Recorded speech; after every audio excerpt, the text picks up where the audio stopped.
નમસ્કાર, આપ જોઈ રહ્યા છો ન્યૂઝ 18 ગુજરાતી। હું છું સિદ્ધાર્થ ધોળકિયા। મહત્વના અને મોટા સમાચાર દિલ્હીથી મળી રહ્યા છે। દિલ્હી પોલીસે 3 થી વધુ આતંકીઓને ઝડપી પાડ્યા છે। સ્પેશિયલ સેલે 3 થી વધુ આતંકીઓની ધરપકડ કરી છે। પાકિસ્તાની એજન્સી આઈએસઆઈના સંપર્કમાં હોવાની વાત આતંકીઓએ કબૂલી હોવાની જાણકારી છે।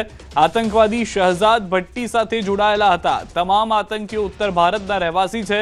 દિલ્હી પોલીસ અને સેન્ટ્રલ એજન્સીઓનું સંયુક્ત ઓપરેશન હતું। દિલ્હી પોલીસની સ્પેશિયલ સેલે એક ઇન્ટરનેશનલ અને આંતરરાજ્ય પાકિસ્તાન સમર્થિત ગેંગસ્ટર ટેરર મોડ્યુલનો પર્દાફાશ કર્યો। આ મોડ્યુલનો વડો શહજાદ ભટ્ટી છે, જે પાકિસ્તાની ગુપ્તચર એજન્સી આઈએસઆઈના ઇશારે કામ કરી રહ્યો હતો। મોડ્યુલના અન્ય સભ્યો ઉત્તર પ્રદેશના લખનઉ અને મુરાદાબાદ તેમજ મધ્યપ્રદેશના વિસ્તારોમાંથી પકડાયા છે। આતંકીઓ સોશિયલ મીડિયા એકાઉન્ટ્સ દ્વારા આઈએસઆઈ પાસેથી નિર્દેશ લેતા હતા અને દિલ્હી એનસીઆરમાં હુમલાનું પ્લાનિંગ કરી રહ્યા હતા। પોલીસને શંકા છે કે આ નેટવર્ક પંજાબ, ઉત્તર પ્રદેશ અને મધ્યપ્રદેશમાં યુવાનોની ભરતી કરી રહ્યું હતું।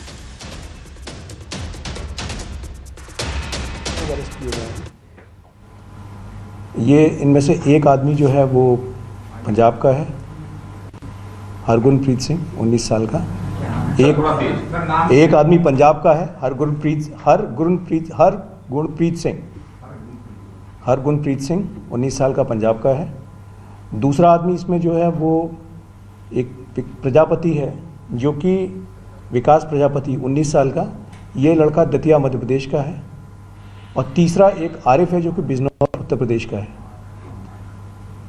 इनकी जो इन्वॉल्वमेंट पता लगी है वो ये लगी है कि इन्होंने अभी 25 तारीख को गुरदासपुर सिटी स्टेशन में सिटी पुलिस स्टेशन जो है उसके सामने एक हैंड ग्रेनेड फेंका गया था, वो इसी ने एग्जीक्यूट किया था और यही लड़के उसमें इन्वॉल्व थे जिनको पकड़ा गया है।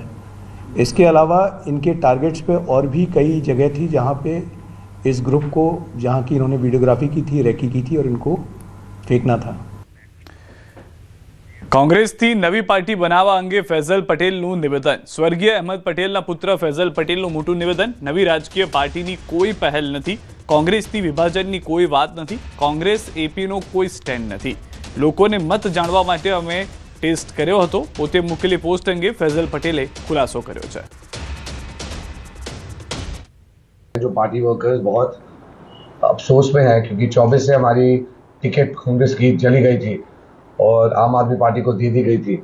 लेकिन मेरे कार्यकर्ता जो सब हैं, उन्होंने मुझसे बोला, बहुत सारे लोग अभी यहाँ आए भी हैं, कि वो चाहते थे कि मैं कुछ करूँ, इंडिविजुअली मैं भी करूँ। और उनका एडवाइस था कि हम एक इंडिपेंडेंट कैंडिडेट के हिसाब से भी लड़ सकते हैं अगला इलेक्शन 2027 में। लेकिन फिर भी मैं कांग्रेस पार्टी का मामूली वर्कर हूँ, जो हाईकमान कहेगी मैं वही करूँगा।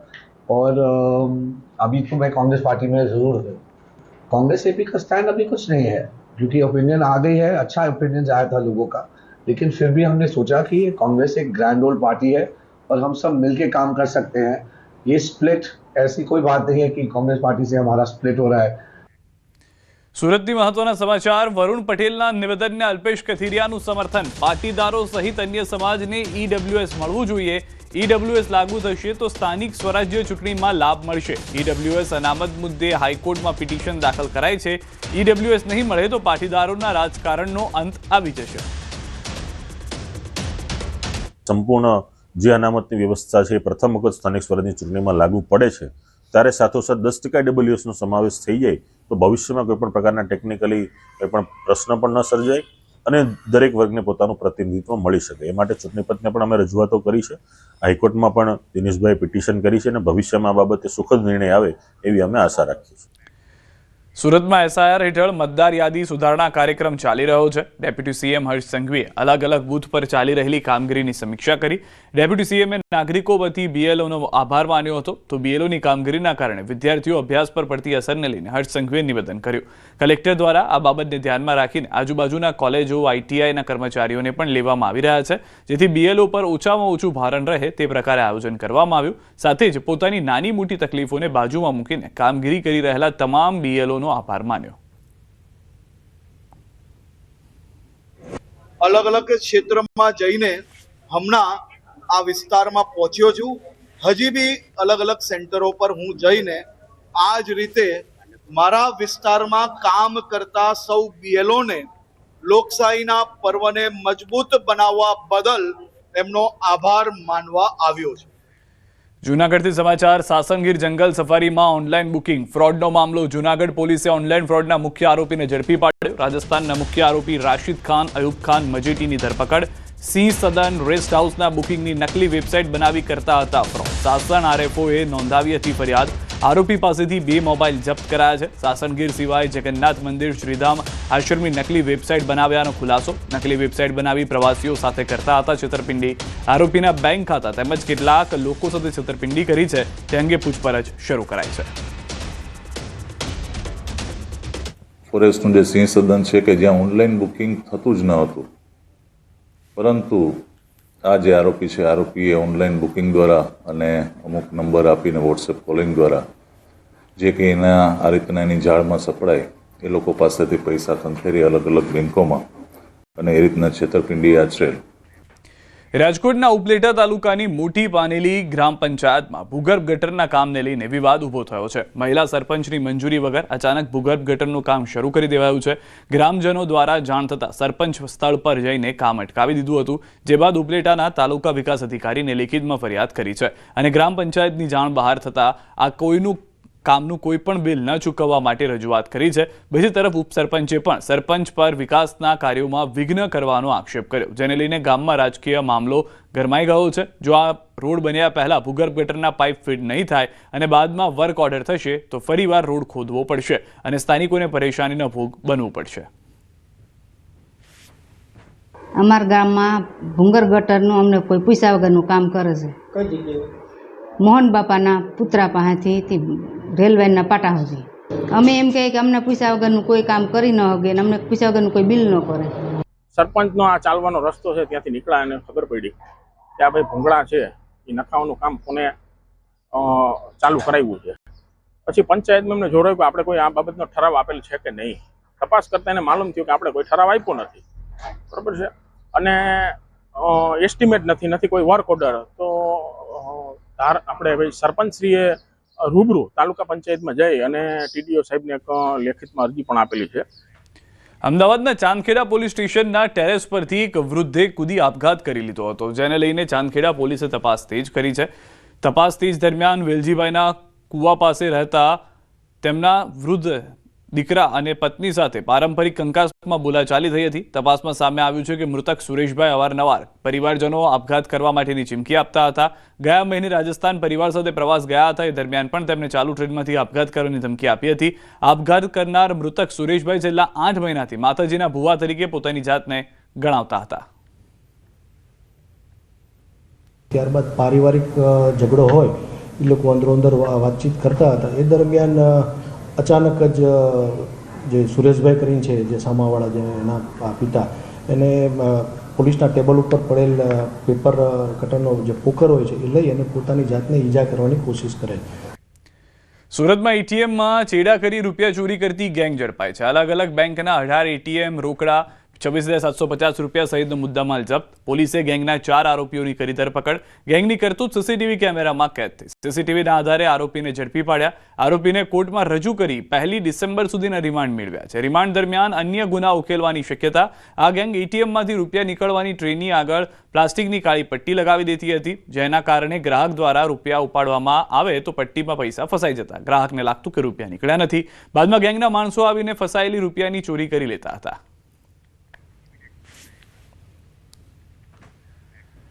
અમદાવાદમાં વધુ એક બેદરકારીએ લીધો જીવ. સૈજપુરના ન્યૂ બંગલા વિસ્તારની ઘટના. રસ્તા પરની ગટરના ખાડાએ એક રાહદારીનો જીવ લીધો છે. આખી ઘટના સીસીટીવીમાં કેદ થઈ છે. એક એક્ટિવા ચાલક રસ્તા પરથી પસાર થઈ રહ્યો હતો, ત્યારે ગટરની ચેમ્બરના ખાડા પરથી તે પસાર થતા જમીન પર પટકાયો અને ત્યાં જ ગંભીર રીતે ઇજાગ્રસ્ત થયો. જોકે આસપાસના લોકો તુરંત મદદે આવ્યા અને તે વ્યક્તિને સિવિલ હોસ્પિટલ ખસેડવામાં આવ્યો, જ્યાં તેને બ્રેન હેમરેજ થતા સારવાર દરમિયાન મોત નીપજ્યું. રસ્તા પરની ગટરના ચેમ્બરનો ખાડો અને તેની આસપાસ ન લગાવેલા કોઈ બેરિકેડના કારણે એક વ્યક્તિનું मौत निपज्યું છે.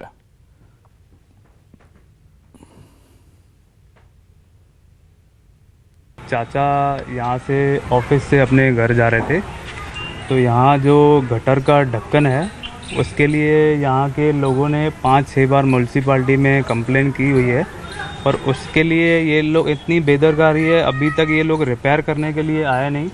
और मेरे चाचा यहाँ से गाड़ी लेके जा रहे थे तो उनकी गाड़ी स्लिप हुई यहाँ गटर में जाके और उनका ब्रेन पे लगते ब्रेन हेमरेज हो गया और उनकी डेथ हो गई। ઘટના 26 નવેમ્બરની સાંજની છે। રસ્તા પરથી નંદલાલ અંબાની આરસીસી રોડ પરથી પસાર થઈ રહ્યા હતા ત્યારે રસ્તામાં ગટરના ચેમ્બરના ખાડા પરથી તેઓ એક્ટિવા લઈ નીકળ્યા। ત્યાં જ તેઓ સ્ટીયરિંગનું બેલેન્સ ગુમાવ્યું અને જમીન પર પટકાયા। જોકે ઘટના ઘટ્યા બાદ ગટરની આસપાસ બેરિકેડ લગાવી દેવાયા। આખા મામલે તંત્રની ઘોર બેદરકારીને કારણે મોત થયું હોવાનો પરિવારજનો આક્ષેપ કરી રહ્યા છે। તો બીજી તરફ બેદરકારીના કારણે મોત બાદ એએમસીએ હાથ ખંખેર્યા હોવાનું પરિવારજનો જણાવી રહ્યા છે। एएमसी के जो भी इनका जो भी काम है वहीवट है जो भी है जो भी एएमसी के वजह से इनका जो ढक्कन जैसे ये गटर का चैम्बर का खुला हुआ था, हमारे चाचा तो चले गए। हम चाहते हैं कि हमारे चाचा गए, हमारे गल के पिलर थे, जो छोटे छोटे बच्चे थे, उनका काम भरण पोषण कौन करेगा, हमको उसका जॉब चाहिए। उसके बाद अभी ये किसी और के साथ नहीं हो, हम वो चाहते हैं कि चलो भाई हमारे चाचा चले गए, वापस तो नहीं आ सकते हैं, लेकिन ये इसका जवाब हमें कौन देगा। तो हम वही चाहते हैं कि हमें न्याय चाहिए, हमारे चाचा को न्याय चाहिए। અમદાવાદ મહાનગરપાલિકાની વધુ એક બેદરકારીનો ભોગ એક વ્યક્તિ બન્યો છે। એક વ્યક્તિનું મોત થઈ ચૂક્યું છે અને આપ જોઈ રહ્યા છો જે પ્રકારે આ રોડ ઉપરથી જ્યારે વ્યક્તિ પસાર થઈ રહ્યો હતો ત્યારે આ જ ખાડાની અંદર ખાસ કરીને તેનું એક્ટિવા ફસાઈ ગયું અને તેનું મોત થઈ ગયું। આ ઘટના અમદાવાદના સહેજપુર વિસ્તારમાં બની છે અને જે પ્રકારે આ ઘટના બની છે અમદાવાદ મહાનગરપાલિકાની બેદરકારીનો આ જે નમૂનો છે આપ જોઈ રહ્યા છો। આરસીસી રોડ લોકોની સુવિધા માટે બનાવવામાં આવ્યો હતો પરંતુ જે પ્રકારે બેદરકારી દાખવવામાં આવી તેને કારણે એક વ્યક્તિનું મોત થઈ ચૂક્યું છે। તો આવી ઘટના છાશવારે જ્યારે બનતી હોય ત્યારે તેને અટકાવવી ખૂબ જ જરૂરી છે। અમદાવાદ શહેરની અંદર જે પ્રકારે ખાડા પડી રહ્યા છે અડધી રાત્રે જ્યારે અહીંથી પસાર થતા લોકો છે તેનો જીવ જઈ રહ્યો છે ત્યારે સૌથી મોટો સવાલ એ થઈ રહ્યો છે કે અમદાવાદ મહાનગરપાલિકા કેવી રીતે કામ કરી રહી છે। કેમેરા પર્સન અમિત શર્મા સાથે દીપિકા કુમાર, ન્યૂઝ 18 ગુજરાતી, અમદાવાદ। દ્વારકાથી સમાચાર। દેશી દારૂની ભઠ્ઠીઓ પર તવાઈ। ભાણવડ પંથકમાં એલસીબી પોલીસની કાર્યવાહી। બરડા ડુંગર પર ધમધમતી હતી દારૂની ભઠ્ઠી। ધાર પીપરાવાળા વિરડા પાસે ત્રાટકી પોલીસ। 1400 લીટર દેશી દારૂની બનાવટની જપ્ત કરી લેવામાં આવ્યું છે। કાચો હાથો અને સાધનો સહિતનો મુદ્દામાલ જપ્ત કરાયો છે। ભઠ્ઠી પરથી રૂપિયા 36,000નો મુદ્દામાલ પણ જપ્ત થઈ ચૂક્યો છે। પોલીસના દરોડા પાડતા જ આરોપી ફરાર થઈ ગયો। ફરાર આરોપી કરમણ ભીખા મોરી સામે નોંધાયો છે ગુનો। પોલીસે વધુ તપાસ હાથ ધરી છે। દ્વારકાના ખંભાળિયાના વેપારીએ ખેડૂતો સાથે 11 લાખથી વધુ રકમની છેતરપિંડી કરી। કુબેર વિસોત્રી ગામના ખેડૂતોના ચણા, મગફળી અને ધાણાના પાકની ખરીદી કર્યા બાદ વેપારી પૈસા ચૂકવ્યા વગર ફરાર થઈ જતા ખેડૂતને આર્થિક ફટકો પડ્યો। ફરાર થઈ ગયેલા વેપારી સામે પોલીસ સ્ટેશનમાં ફરિયાદ નોંધાઈ। ખેડૂતોએ દાવો કર્યો કે વેપારી મનોજ દંતાણી છેલ્લા 6 વર્ષથી જણસની ખરીદી કરે છે અને વાયદા પ્રમાણે પૈસાની ચૂકવણી પણ કરે છે, પરંતુ આ વર્ષે વેપારીએ જણસની ખરીદી કર્યા બાદ ફરાર થઈ ગયો। વેપારીને ફોન કરતા અલગ અલગ બહાના આપતો આખરે વેપારીએ પોતાનો ફોન બંધ કરી દેતા ખેડૂતોએ ફરિયાદ નોંધાવી છે। आज 6-7 વર્ષથી અમારા બધાને માલ લેતા હતા, બધા અડખે પડખે કોઠા વિસોત્રી સામો એને બધાને માલ લેતા હતા ને અત્યારે 11 લાખ માથેનો માલ એ લઈને વયા ગયા છે। ખેડૂતને માથે વટીને રોવા જેવું થાય છે। એક કુદરતી માર પહેલરો છે એ છે ને એકા મનોજભાઈ શિયાળુ પાક બધાને ઉઠાવીને લઈ ગયા છે, એટલે જેમ બને વહેલાસર પ્રોસિજર કરીને મનોજભાઈને પકડવાનું। એક વેપારીએ અમારા 6-7 ખેડૂતો જેની જે મોસમ થાય છે, જેની જે જણસ હોય છે એનો માલ જે લેવા સાથે પ્રવૃત્તિ સાથે જોડાયેલા હતા અને માલ લઈ અને પૈસા ન આપ્યાની ઘટના બની છે। એટલે પ્રશાસનને મારી એક વિનંતી છે કે ખરેખર આવા વેપારીઓના મૂળ શોધવા જોઈએ, તેનો તાગ મેળવવો જોઈએ, જેથી કરીને આવનારા સમયની અંદર કોઈ પણ ખેડૂતો આવી પરિસ્થિતિનો ભોગ ન બને। ખેડૂતો પાસેથી મનોજ દત્તાણીએ તેઓની ખેત પેદાશો સંપૂર્ણપણે ઉધાર મળી તેઓને એક પણ પ્રકારનો પૈસો ચૂક્યા વગર તેઓની સાથે વિશ્વાસઘાત કરેલ છે અને જે બદલ મનોજ દત્તાણી વિરુદ્ધ સલાયા પોલીસ સ્ટેશન ખાતે ગુનાહિત વિશ્વાસઘાતની ફરિયાદ નોંધાયેલ છે। હાલ જે આરોપી મનોજ દત્તાણી છે એ નાસ્તો કરતો હોય તેને શોધવા માટેના પ્રયત્નો ચાલુમાં છે। રાજકોટથી સમાચાર। બિલિયાળા ગામના ખેડૂતને માર મારવામાં આવ્યો છે। ગોંડલમાં મગફળીની ખરીદીમાં ગોલમાલનો દાવો। ખેડૂત પાસેથી વધુ મગફળી લેવાતી હોવાનો આક્ષેપ। 35 કિલો 800 ગ્રામને બદલે 36 કિલો 200 ગ્રામ મગફળી લેવાઈ. ખેડૂતે વિડીયો બનાવતા મોબાઈલ ઝૂંટવી લીધો. ગણેશ રાજ અને લાલાભાઈનું રાજ ચાલે છે તેવું કહેવામાં આવ્યું. ખેડૂતનું અપહરણ કરી માર માર્યાનો આરોપ છે. 7 થી 8 લોકો દ્વારા માર મારવામાં આવ્યો તેવું ખેડૂતે કહ્યું છે. ખેડૂતને સારવાર માટે હોસ્પિટલમાં ખસેડાયા છે. આરોપીઓ સામે કાર્યવાહી કરવાની માંગ છે. એ લોકો પછી અહીંયાથી બધા આવી પડ્યા. પહેલાં તો મને કહે આ ગણેશ રાજ ને લાલાનો રાજ છે કે અહીંયા પરમિશન વગર હવાય નહીં કે. ઓલા લોકોને ખેડૂને બધાને આવડા જે ગેંગ હતી આખી ગેંગે બધાને ખેડૂને કહી દીધું કે તમારે કોઈ આવે અહીંયા તો કહી દેવાનું કે અમારે અહીં બરોબર જ હાલે છે. ખેડૂને કહે તમારે કોઈને કાંઈ બીજું કંઈ નિવેદન નથી દેવાનું કે માંડવી વધારે લઈ જાય છે શું છે, અમારે બરોબર હાલે છે કે અમને કાંઈ વાંધો નથી. મને ઊભો તો મને કે ઊભું નથી રહેવાનું, નીચે બેસી જતું. કીધું ભાઈ વાત તો મને કરવા દો. કીધું હું કાંઈ કીધું હકનું કહું છું વાત, બીજું હું કાંઈ બાંધવા નથી આવ્યો. કીધું એ કે તને કીધું ને બેસી જાય. એક ચડાવી દીધી મને એમ કરીને ઝાપટ, એટલે પાડી દીધો મને. પણ પાડી દીધો એટલે પાછળથી 4-5 જણા ચોંટી ગયા, આગળ 2-3 જણા 7-8 જણા હતા. માંડ્યા જેમ આવે એમ દેવાવારી કરવા. મોરબીમાં રહેતા મધ્યપ્રદેશના પરપ્રાંતીય યુગલની પ્રેમ કહાનીનો કરુણ અંત આવ્યો છે. લખધીરપુર રોડ પર આવેલી એક સિરામિક ફેક્ટરીના લેબર ક્વાર્ટરમાં રહેતા નરેન્દ્રસિંહ કમલસિંહ ધ્રુવેલ અને પુષ્પાબેન ગંભીરસિંહ મરાવી વચ્ચે ઝઘડો થતા નરેન્દ્રસિંહે પુષ્પાબેનને પટ્ટા વડે ઢોર માર મારતા તેને ગંભીર ઇજાઓ થઈ, જેના કારણે તેમનો મૃતદેહ લેબર ક્વાર્ટરના રૂમમાંથી મળી આવ્યો. જે બાદ પોલીસે હત્યાના આરોપી નરેન્દ્રસિંહની અટકાયત કરી. પૂછપરછ કરતા તે ભાંગી પડ્યો હતો અને હત્યાની કબૂલાત કરી. હત્યાની કબૂલાત બાદ પૂછપરછ માટે પોલીસ મથકે લઈ જવાતા તેમની તબિયત લથડી હતી, જે બાદ તેને હોસ્પિટલ લઈ જવાયો હતો અને જ્યાં તબીબે તેને પણ મૃત જાહેર કર્યો. આમ એક ઝઘડાના કારણે યુવતીની હત્યા અને ત્યારબાદ યુવકનું પણ મૃત્યુ થતા આ બનાવ હત્યા અને અપમૃત્યુમાં પલટાઈ ગયો છે. પૂછપરછ કરતા આરોપી ત્યાં ભાગી પડ્યા અને એમણે ત્યાં સ્વીકાર્યું કે આ એમનું કરેલું કૃત્ય છે, જેથી મર્ડરનો ગુનો દાખલ કરીને આરોપીને ત્યાં સ્થળ પરથી અટક કરી અહીંયા સ્ટેશને લાવેલ હતા. ત્યારબાદ તેમને રાત્રે આશરે 4, 4:30, 4:45ના અરસામાં તેઓને છાતીના ભાગે દુખાવો ઉપડતા તેમને 108 બોલાવીને અહીંયાથી સિવિલ ખાતે, મોરબી સિવિલ ખાતે લઈ જતી વખતે તેમને રસ્તામાં ત્યાં આગળ મરણ ગયા હતા.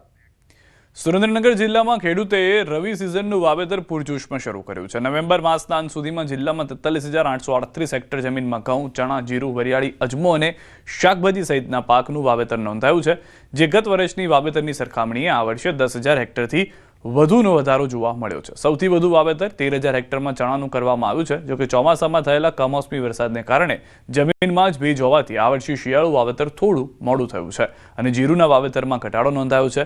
ચોમાસુ પાકમાં નુકસાન થયા બાદ હવે ખેડૂતને રવિ પાક પર મોટી આશા જોવા મળી રહી છે. ઘઉંનું વાવેતર જોઈએ તો લગભગ જોવાને 10,000 હેક્ટર જેટલું થયું છે. ચણા 11,000 હેક્ટર જેટલા થયા છે. જીરું એ લગભગ 11,000 હેક્ટર જેટલું અત્યારે ગત અઠવાડિયાના ડેટામાં જોઈએ તો એટલું થયું છે. વરિયાળી ગત વર્ષે હતી એટલી થઈ છે અને ગત વર્ષે જો કુલ વાવેતર જોઈએ તો 30,000 હેક્ટર જેટલું હતું આ સમયગાળા દરમિયાન, અને અત્યારે જોઈએ તો લગભગ 40,000-41,000 હેક્ટર જેટલું વાવેતર થયું છે. જેમાં જીરું, વરિયાળી, ચણા, ઘઉં જેવા પાકોનું વાવેતર કરેલું છે. હવે અત્યારે વાવેતર કર્યા પછી તો સારું દેખાય છે થોડુંક, પણ હવે આગળ કેવો વાતાવરણ રહે એની ઉપર આધાર રહે, કેમ કે ખેતી એટલે કુદરત સાથેનો જુગાડ કહી શકાય. અને સારા એવું ઉત્પાદન મળે, સારા એવા ભાવ મળે એવી સાથે અપેક્ષા સાથે ખેડૂતે વાવેતર કર્યું છે અને હવામાન સારું રહે એવી ખેડૂતોની માંગ છે અને સારા ભાવ મળે એવી અમારી માંગ છે. એમાં અમે ચણા, વરિયાળી, જીરું, અજમાનું વાવેતર કર્યું હોય શિયાળુ પાકમાં, પણ વરસાદના કારણે 20-25 લેટ થયું હોય એટલે ઉત્પાદનમાં થોડો ઘટાડો આવે એવું લાગે અને જીરુમાં ભેજના કારણે ઉગવામાં થોડું કેવડ આવે એવું લાગે છે. કમોસમી વરસાદથી થયેલા પાક નુકસાનીને લઈ સરકારે 10,000 કરોડનું પેકેજ જાહેર કર્યું હતું. આ સહાય મેળવવા માટે કેટલાક ખેડૂતોને મુશ્કેલી પડી રહી હતી, ત્યારે રાજકોટ ધોરાજીના ધારાસભ્ય મહેન્દ્ર પાડલિયાએ જમનવાડ ગામે કેમ્પ યોજી ખેડૂતોની સહાય માટે ઓનલાઈન ફોર્મ ભર્યા. ખેતરે જઈને ખેડૂતો સાથે સંવાદ કર્યો અને રાહત પેકેજની સહાય ખેડૂતોના ખાતામાં જમા થવાની શરૂઆત થઈ ગઈ છે, જેને લઈને ખેડૂતોમાં ખુશીનો માહોલ છવાયો છે અને ખેડૂતો રવિ પાકના વાવેતર માટે ચિંતા મુક્ત બન્યા છે. ખેડૂતોને લાઇનમાં ઊભા રહેવું ન પડે તે માટે જમનાવાડ ગ્રામ પંચાયત દ્વારા રાત્રે 2 વાગ્યા સુધી 2 લેપટોપ અને વીસી મારફતે ઓનલાઈન ફોર્મ ભરવાની કામગીરી કરી હતી. ગ્રામજનોએ સરકારની ત્વરિત કામગીરીને ધારાસભ્યની સક્રિયતા બદલ આભાર વ્યક્ત કર્યો હતો. એવા 14 ખાતેદારોને ધોરાજી તાલુકાના જમનાળ ગામના જે ખાતેદાર છે કે જેને જાણ જ નથી કે આ સહાય મળે છે એવા લોકોને અમે ફોન કરીને 14 જણાને ફોર્મ ભરાવ્યા. અમારા ગામમાં લગભગ અત્યારે 100થી વધારે ખેડૂતોના ખાતામાં સહાય જમા થઈ ગઈ છે. બીજા સરેરાશ ગામડાની તમે સરેરાશ જુઓ કે હજી તો એ લોકો ફોર્મ ભરે છે. તો અમારા ગામમાં તો 27 તારીખથી ખેડૂત ખાતેદારના ખાતામાં સહાય જમા થવા લાગી. સરળતાથી સહાય આવી ગઈ છે અને કમોસમી પાકના હિસાબે જે અમારે નુકસાની થઈ હતી અમારે હવે શિયાળુ પાક કરવા હતું જે નાણાકીય માથાકૂટ હતી એ અમને ઘણી મદદરૂપ થઈ છે. સહાય પેટે આવી ગઈ અને હેક્ટરે 22,000 રૂપિયા આવ્યા છે અને અમારા બિયારણમાં એમાં ઘણી રાહત મળી ગઈ છે.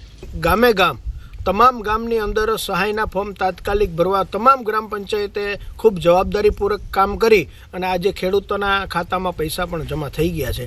અને મારા વિસ્તારમાં પણ જે કાંઈ નુકસાની થઈ હતી એ ખેડૂતોને નુકસાનીમાં તમામ લોકોને એ વળતર મળ્યું છે.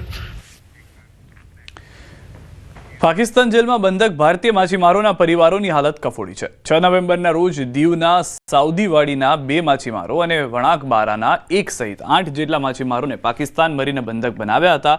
ત્યારે દીવ ભાજપના અગ્રણીઓએ પરિવારની મુલાકાત લીધીને સાંત્વના પાઠવી. અમારો દીકરો ને મારા જમાઈને ક્યાં ગોળી લાગી છે એ કઈ ખબર નથી. એટલી વિનંતી કરીએ કોઈ પણ પુગાડી શકે. 6 તારીખના પકડાઈ ગયા છે પણ અમને કઈ ખબર નથી કે એ લોકો ક્યાં છે ક્યાં નથી. અમને કઈ ખબર નથી. અમને ના બાજુવાળા બોટમાં જે માણસો હતા ને એ લોકોએ કીધું કે એ લોકોને પકડીને લઈ ગયા છે. નક્કી બી કર્યું છે કે ડીએમને સાથે અમે એક આવેદન બી આપવાના છે ભારતીય જનતા પાર્ટી તરફથી કે આ લોકોની સ્ટેટસ શું છે પાકિસ્તાનના અંદરમાં એનું પણ અમે ડીએમના માધ્યમથી વિદેશ મંત્રીની એક લેટર અહીંથી જાય એવું બી કરવા માટે નક્કી કરવામાં આવેલું છે. સમાચારોમાં તેર બસ એટલું જ. આપ જોતા રહો ન્યૂઝ 18 ગુજરાતી.